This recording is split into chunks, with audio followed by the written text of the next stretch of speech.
Back to crypto metal. तो आज का वीडियो काफ़ी इम्पोर्टेंट है क्योंकि इसमें हम प्राइसिंग के साथ साथ कुछ जो भी न्यूज़ बेस इवेंट जो चल रहे हैं पैरेलल वो भी हम साथ में डिस्कस करने वाले हैं। तो उससे पहले कि अगर अभी तक आपने चैनल सब्सक्राइब नहीं किया तो प्लीज़ चैनल को सब्सक्राइब करो, क्योंकि ये चैनल नया है तो आपके प्यार की मेरे को ज़्यादा ज़रूरत है। और वीडियो को लाइक करना मत भूला करो। अगर कोई भी फीडबैक देना चाहते हो तो आप इंस्टाग्राम और ट्विटर के DM में आप मेरे को कर सकते हो, जिसके लिंक्स आपको डिस्क्रिप्शन में मिल जाएंगे। तो आइए जानते हैं आज का और कल में क्या हो रहा है। कल आपको पता है 31 मार्च था और बड़ा क्रिटिकल डे होता है क्योंकि फाइनेंशियल ईयर क्लोजिंग होती है, Q1 भी खत्म हो रहा है। उसके बाद जो इवेंट चल रहे थे इंडिया में, लॉ चेंज हो रहा है, 30% टैक्स आज से शुरू हो जाएगा और ट्रांजैक्शन वाले भी आपका जो 1% TDS है उसके बारे में भी चर्चा है कि वो भी आने वाले टाइम में वो एक्टिवेट होने वाला है। तो उसकी वजह से काफी ज्यादा कंफ्यूजन था, काफी ज्यादा लोग सोच विचार कर रहे थे कि आगे अब क्या किया जाए। तो उसके साथ एक और इवेंट हुआ, वो हुआ यूरोप में। EU parliament passes the privacy busting crypto rules despite industry criticism. तो इंडस्ट्री ने काफी उसको रोकने की कोशिश की, और रोकने की कोशिश क्या की, मीन्स वो क्रिटिसाइज ही कर सकते हैं ना इंडस्ट्री वाले तो।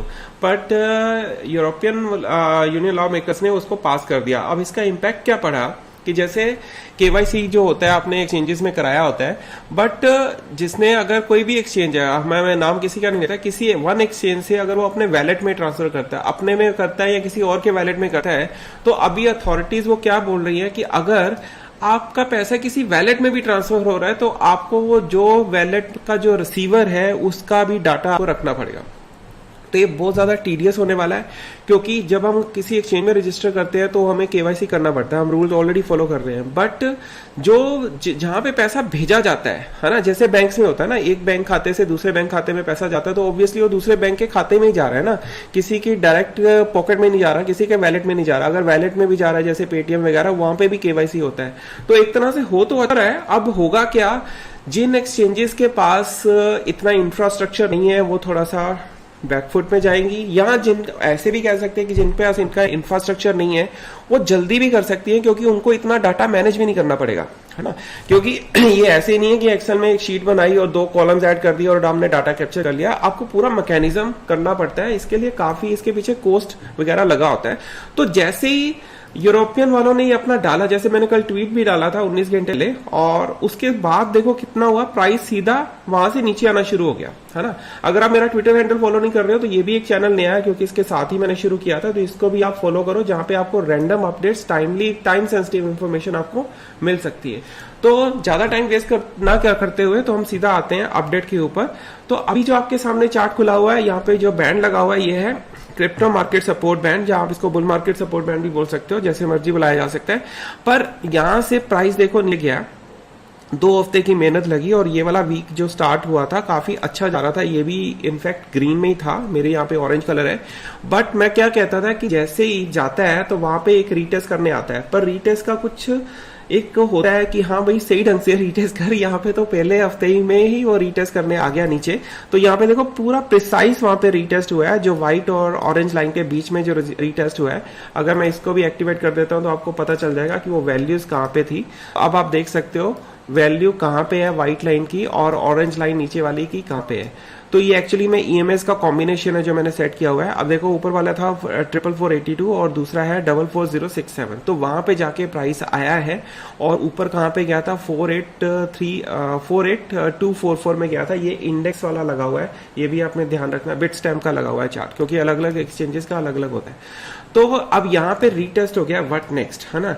अब होना क्या चाहिए, या तो प्राइस अगले हफ्ते से फॉलो वीक एक अच्छा सा बनाए। हम थोड़ा सिनेरियो में हिस्टोरिकल डाटा की तरफ जा रहा था कि कहाँ पे ये मैच हो रहा है। जैसे ये कैंडल ऊपर गया, यहाँ पे भी कैंडल ऊपर गया, उसके बाद अगली कैंडल रेड आई और अगली कैंडल रेड आई, और उसने वही बैंड के ऊपर अपना सपोर्ट बनाया।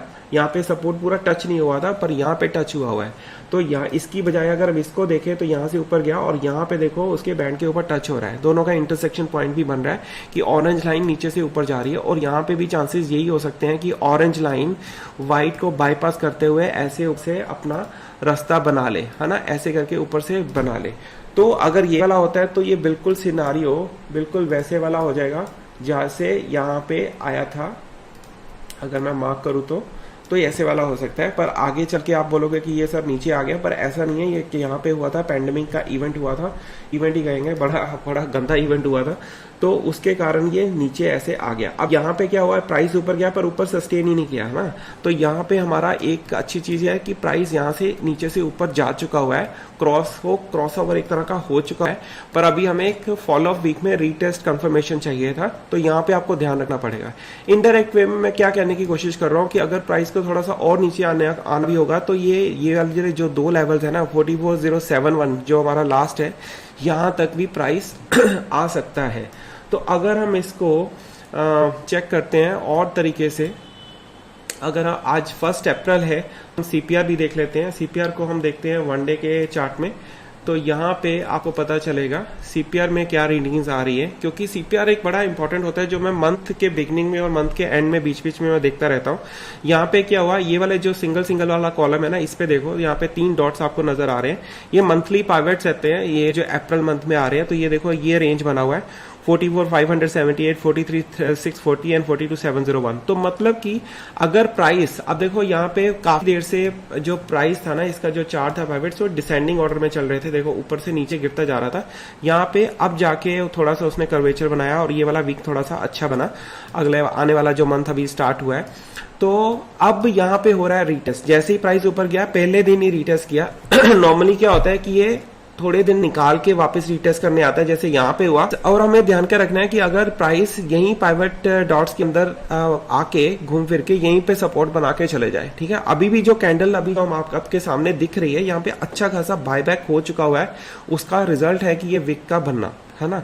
तो ये चीज का हमेशा ध्यान रखना कि आप सीपीआर एक इंडिकेटर है, फ्री इंडिकेटर आप लगा सकते हो। तो यहाँ पे भी हमें एक चीज का ध्यान रखना है।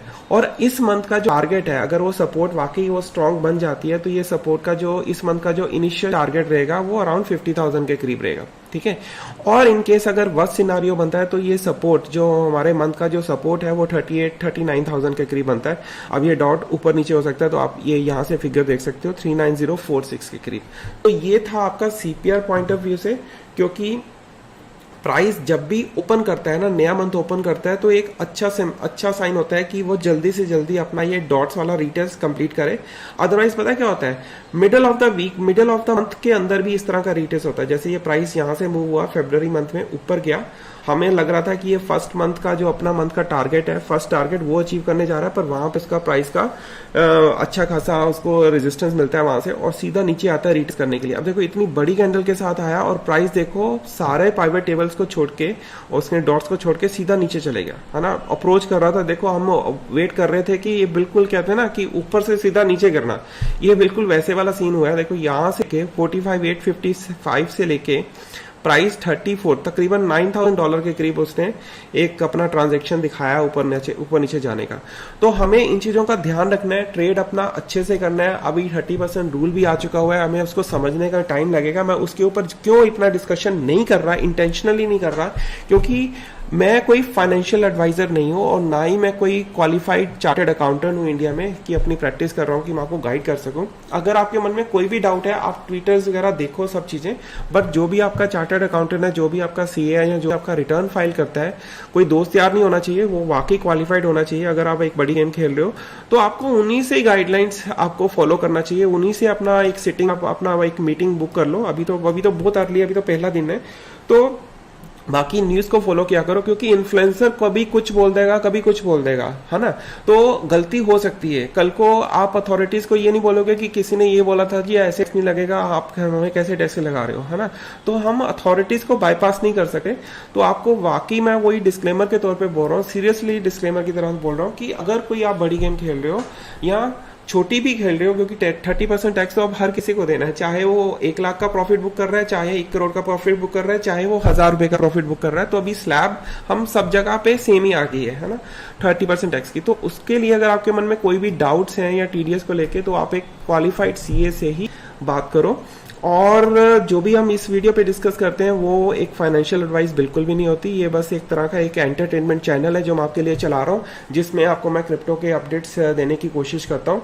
अगर आपको फाइनेंशियल एडवाइजर चाहिए तो आपको वाकई ही फाइनेंशियल एडवाइजर के पास ही जाना चाहिए। तो अभी हम देख लेते हैं RSI में क्या हो रहा है। अगर इसको भी 2 वीक का ओपन कर लेते हैं तो यहाँ पे भी आपको काफी कुछ पता चलता है, क्योंकि मैंने काफी बार इसको भी डिस्कस किया है और ये बड़ा इंपॉर्टेंट इंडिकेटर होता है अगर हम इसको बड़े फ्रेम में देखें। तो अभी यहाँ पे आपको लगा हुआ है RSI लगा हुआ है, पहले वाला जो रो है। तो यहाँ पे जो प्राइस है RSI का जो अगर मूवमेंट देखोगे तो ऊपर गया था, हम खुश थे, 53 54 के करीब जा रहा था। अभी देखो ये 52.04 में आया। यहाँ पे इतने एक दो पॉइंट्स का भी बहुत ज्यादा अहमियत हो जाती है। तो अभी जो बीच में येलो लाइन लगी हुई है, हमारा कोशिश यही होना चाहिए कि प्राइस हमारा क्या, मार्केट को चाहिए कि वो अपना प्राइस सेक्शन उसके ऊपर ही रखे। अगर इसके नीचे आता है ना तो थोड़ा सा वरी साइन हो सकता है। देखो हल्का सा नीचे आता है तो यहाँ पे प्राइस कितना मूवमेंट ले लेता है। तो ये भी एक सिनेरियो हो सकता है। अगर आपने अभी तक कोई परचेजिंग नहीं की, अगर आप परचेज करना चाहते हो, आपको लगा था कि यहाँ पे परचेज कर लेते तो अच्छा होता, अभी प्राइस निकल गया, तो आप इन चीजों को भी ध्यान रख सकते हो। एक अच्छा सा ये RSI ओपन करके 2 वीक का या वीकली वगैरह देख के आप देख सकते हो। ये देखो यहाँ पे प्राइस यहाँ पे भी आया हुआ था, इसका सॉरी RSI यहाँ पे भी आया था, यहाँ से उसने पिछली बार रिवर्सल लिया है।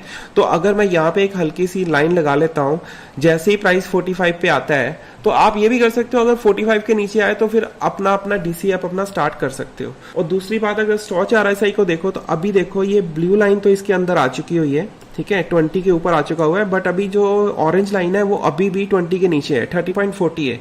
तो एक सेफ साइड तब भी लोग बोलते हैं कि अगर ऑरेंज लाइन इसके ऊपर आ जाती है, 20 के ऊपर आ जाती है, तो वो कई लोग वैसे ट्रेड लेते हैं, है ना। और जैसे ही वो ऊपर से नीचे वापस आना शुरू करता है वो अपना सेल ऑफ करते हैं या अपना प्रॉफिट बुक करना शुरू कर देते हैं। ये बड़ी अच्छी एक स्ट्रेटेजी है अगर आप सिंपल इसी को देखें तो। ये देखो मैं थोड़ा सा जूम कर देता हूँ कि आपको अच्छे से समझ आ सके। अब देखो यहाँ पे एक लाइन लगा लो तो ये देखो काफी देर से जो प्राइस सेक्शन है बिल्कुल ऐसे ही चल रहा है। मीन्स आपको कुछ भी देखने की जरूरत नहीं, अगर आप सिर्फ RSI देख के चले जाओ। अब ये नहीं होता, जैसे 9 नवंबर को यहाँ पे आया और 9 नवंबर से लेके 4 जनवरी तक, मीन्स नवंबर, जनवरी, दिसंबर, जनवरी, 3 महीने, 2 महीने से ऊपर का टाइम ये प्राइस इसी जोन में रह रहा है कि डिसीजन मेकिंग नहीं बन रहा था, वहीं पे वो रेंज बाउंड हो रहा होगा। और उसके बाद जैसे ही उसने नीचे लेना शुरू किया, थोड़ा बंदा आप अपना स्टॉप लॉस लगा के रखो, और जैसे ही इसके नीचे गया तो आप अपना स्टॉप लॉस आपका एक्टिवेट हो जाएगा और उसके बाद आप फर्दर परचेसिंग ऐसे कर सकते हो।